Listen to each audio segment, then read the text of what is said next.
Samantala, balikan naman po natin ang naging sunod-sunod na aksidente sa riles ng tren ng Philippine National Railways nitong mga nakaraang buwan.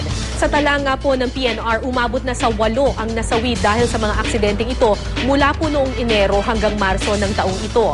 Narito po ang report. Kahapon, 3 ang nasawi samantalang 9 ang sugatan sa banggaan ng kotse at tren sa railroad crossing sa Candelaria, Quezon. Matatandaang noong Marso naman, namatay ang mag-inang De Guzman na sakay naman ng kotse habang papadaan sila sa railroad crossing sa Calamba, Laguna. Nagkayupi-yupi ang kotse ng mag-ina nang salpukin at kaladkarin ito ng tren. Samantalang 1 ang patay at 2 ang sugatan naman nang mahagip ng tren ang isang tricycle sa Laguna noon ding Marso.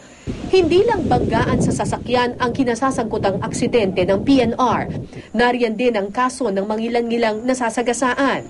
Ayon sa tala ng PNR, mula Enero hanggang Marso ngayong taon, umabot na sa 8 ang nasasawi dahil sa aksidente sa tren. At ilan sa nagpapalala raw sa sitwasyon ay ang mga informal settlers na naninirahan sa tabi ng riles.